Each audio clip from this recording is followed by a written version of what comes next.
Hello everyone, welcome back to my channel Leather Couch. Today is going to be a quick one. I'm going to do what I promised, which is basically give you guys a quick story time about why my recent sale fell through for one of my properties and why. It's not new model. So one of the people in the comments guessed, but it's new model because it's in a shortfall of about 1.5, 1.6 a month. It's not that. I think I've invested so much in new model that selling it now would not make sense. And because it's standalone, I was aware that there was going to be a big shortfall going in, which is why I'm in Funkwake flats. But then my building plans, and my architect is doing funny things. So in anyhow when it comes to that, right? So it's not new model, it's one of my other properties.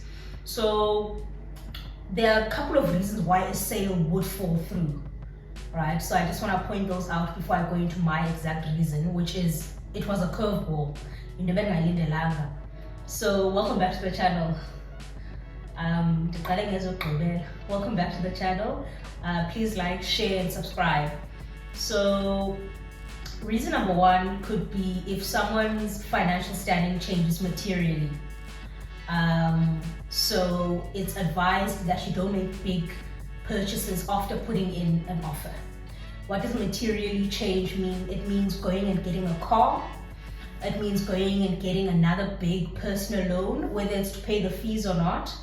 That is the kind of thing that would make the bank hesitant about lending you money because affordability would have changed.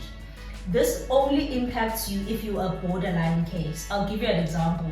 When I bought a Polesov Ashwood Manor in 2022, well, it registered in 2022, but I put in the offer late November 2021. And I had a subject to the sale of the Orchard property, like I said in my previous video.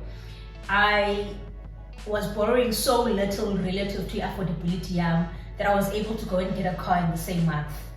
You understand that? So I knew, but I wasn't a risk.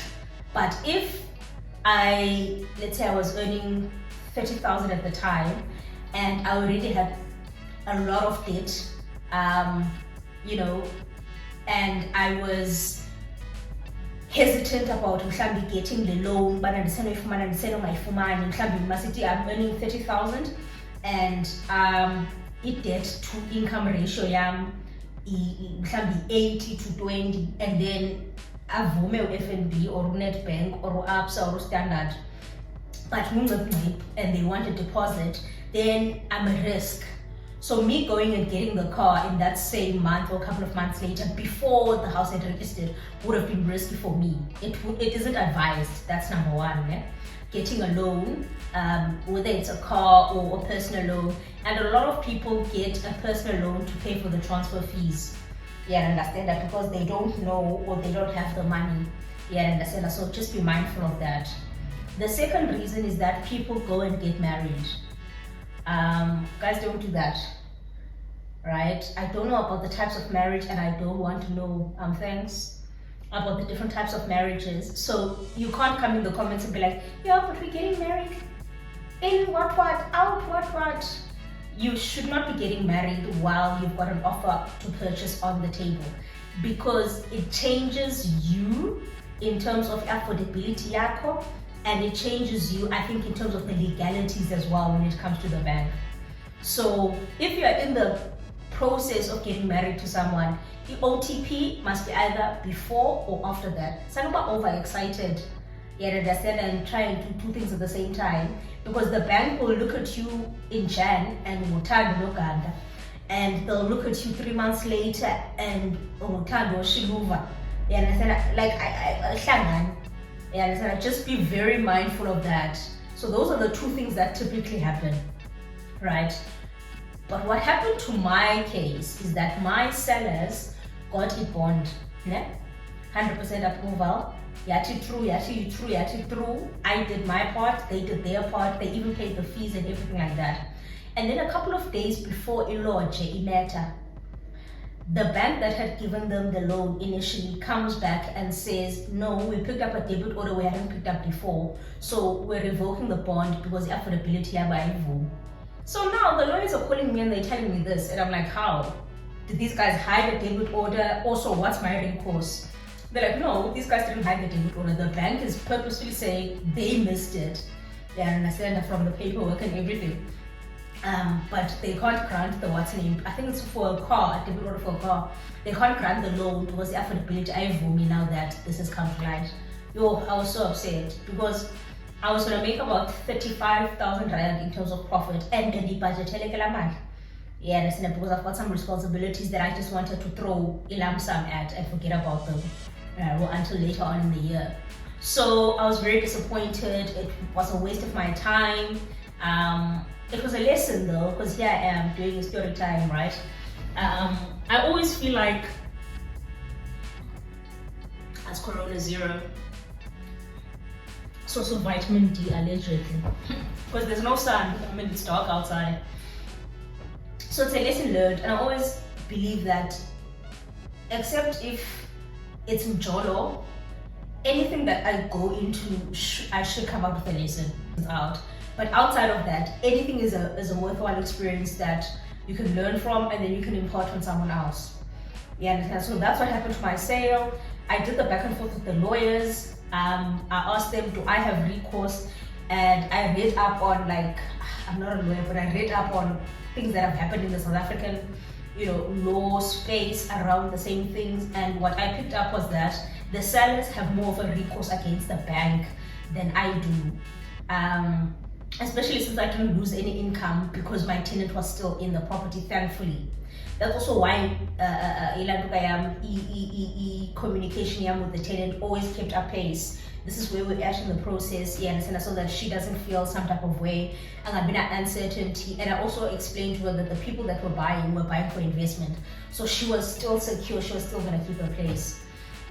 So I'm grateful that I kept that lease going because I didn't lose any money. The law is basically saying, and this is my understanding of it, right? It's not my specialty, you guys will correct me in the comments. But it's basically saying the buyers can, take the bank to court for failing to fulfill ABCD because they didn't hide a debit order. It's just that the bank missed it and etc. etc. So what ended up happening is I'm like, okay, let's put it back on the market. And then the buyers were trying to find another bank to, fulfill at the last minute.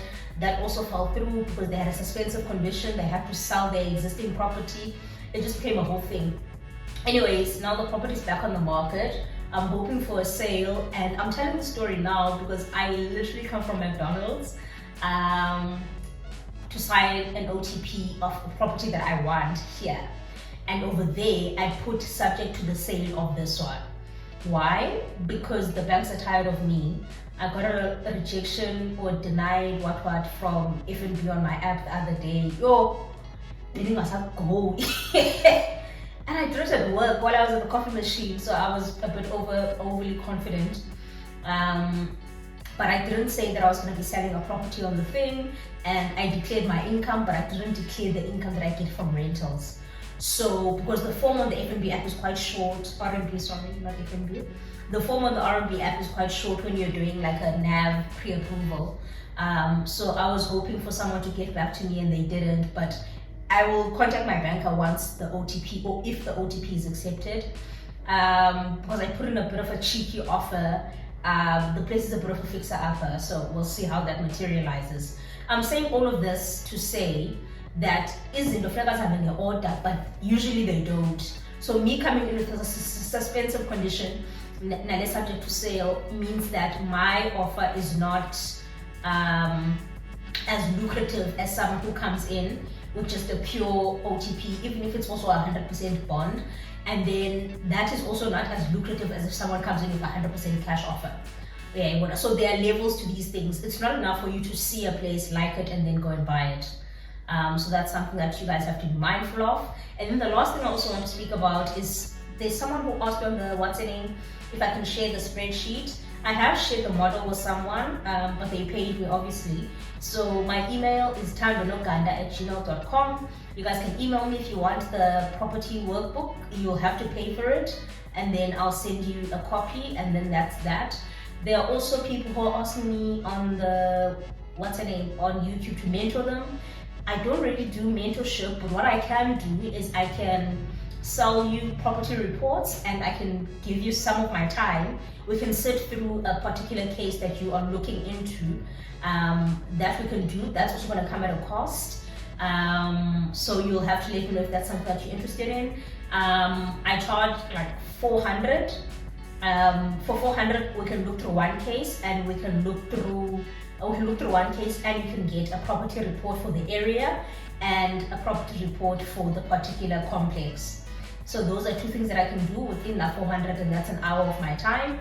I've obviously, I post a lot on my WhatsApp, and I chat a lot about property. So it's obviously something that I've extended to my friends before, and who wants to chat property until you put prices to it. So I don't really work like that. I've got a business that I've registered for this particular purpose. If it is something that you're interested in, please reach out, and then I'll send you banking details. You make the deposit, we set up a time, we sit on like a video call or whatever. We share the screen, you talk me through what you're thinking, I talk you through what I'm thinking. I'll use the model on my end, and then if you've also bought the model, then we can also sit through that if that's also something that you want to do. Previously, I think I sold the model for like 600, so I think that's the going rate. If you want the model and you want to sit with me, we can negotiate a price where I can take you through the model one-on-one, again on a video call. So yeah, that's basically it. I've told you guys what happened to my recent property sale. I've told you what a suspensive condition is, a subject to sale, so that you guys are aware of that. I've also told you what I did to try and see what I can do about fixing the sale that fell through. I've told you about my recent OTP. I want to be clear, like, I'm not desperate. If they accept it, sharp. If they don't, sharp. I was also very clear with the agent that I'm not gonna do the back and forth. I mean, if they come back with 10,000 higher, I might, but if they come back with 50K higher, I've got my reasons why I put it in at this amount. I don't have time to keep meeting with you and signing and re-signing. So because I'm not desperate, I'm just gonna move along. And I showed him another unit that I'm probably gonna review sometime this week that I like. So if that doesn't materialize at that price point, then I'm gonna keep it pushing. And I cannot stress the importance of that. You cannot be desperate when it comes to property. If you're desperate, they can smell it a mile away. You understand what I mean? And then they oversell you for something that when you get there, you're like, I will. You don't let, you'll be very disappointed. So that's very important. I think I'm gonna cut the video here. I need to eat as well. But yeah, let me know, chats, comments, what you guys think about my sale falling through. Tell me if you've ever signed an OTP and then it wasn't fulfilled.